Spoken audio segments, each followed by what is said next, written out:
From the pages of MikeHuckabee.com, where you can subscribe to my totally free newsletter, delivered twice daily. It's time for another look back at the week that was, the World War III edition. Yup, World War III seems to have been canceled. And I'm reminded of a Groucho Marx line, but we can't call off the war. I already paid 6 months' rent on the battlefield. After all the caterwauling, hand-wringing, beating of chests and war drums, Iran's severe retaliation for killing their top terrorist was apparently all for show. Word is they even told our intelligence agencies their mess-making on the battlefield was designed to do minimal damage. In other words, a preemptive apology and a please, please don't kill us for this. And let's not forget the media's role in World War III. One of the most ridiculous attempts to scare Americans was their breathless reporting on Iran's Death to America rally. The big one, not the one they have every day in their parliament. This time, CNN showed us the Iranians had unfurled their red flag of revenge. Now, I'll admit, I was scared at first. But then I thought, we have a red flag of our own to wave. But the Bookworm blog has a nice, clear chart that maybe help you rest easy. Might help you understand why some experts believe that Iran's little rocket attack was just a face-saving gesture that they're secretly hoping will end this mess that they stupidly started by poking a very big bear. How big is the bear? Well, the U.S. has over 13,000 warplanes compared to Iran's 500. And more than 1.3 million active service members from the U.S. compared to Iran's 523,000. The Bookworm blog also notes an indirect message to the Iranians from Senator Lindsey Graham. Graham reportedly said, "You continue this crap, and you're going to wake up one day out of the oil business." Now let's see what's on your mind with a few comments that viewers have sent in. We get this from Larry. He writes us from Washington State and says, "My wife Jeannie and I thoroughly enjoy your show. You've done a lot to calm her during this whole impeachment nightmare by sharing real facts." By the way, I wanted to share my substitute meanings for some media acronyms. So Larry says, let's call MSNBC, making sure nobody believes conservatives. NPR, National Pagan Radio. Again, we love your show, your honesty, and the calm you bring to our household and making us laugh. Thank you so much. No, Larry, thank you. Great, great lines from the media, and we're always happy to hear from satisfied viewers. Doug V. sent this picture to warn our president of what we could be facing in the future out of Iran. I love this. What a great reminder that they may be a little more in the bark department than in the bite department.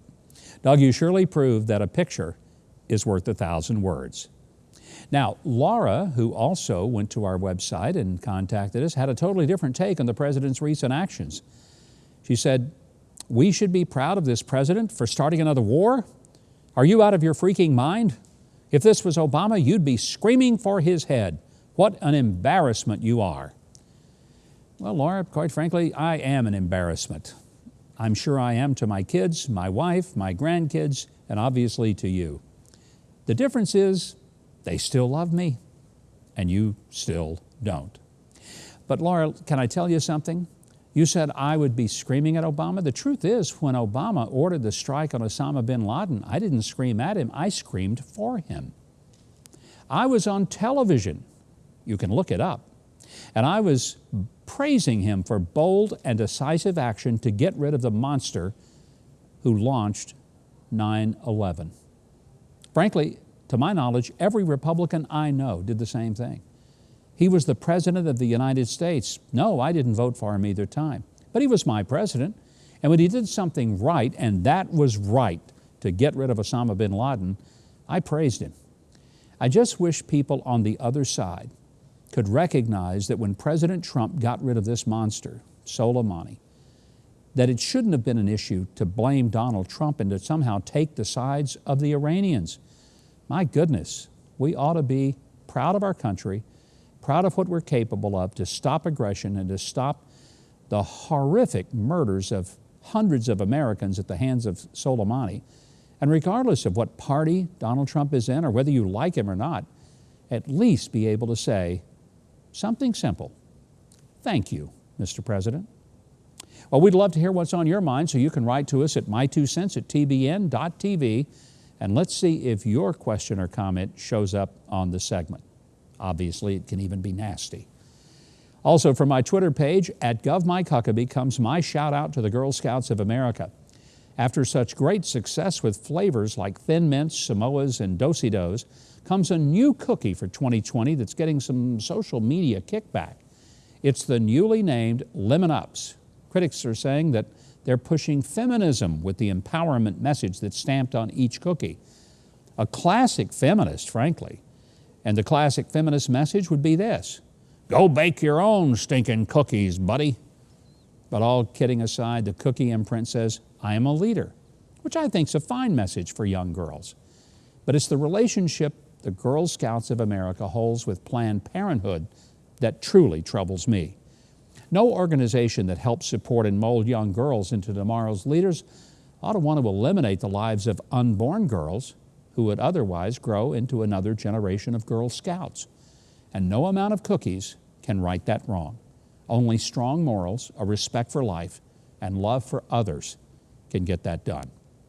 And the next time you and your family or friends are getting too worked up about Washington and the White House, never forget the wisdom of the great comedian Gracie Allen, who said, the president of today is just the postage stamp of tomorrow.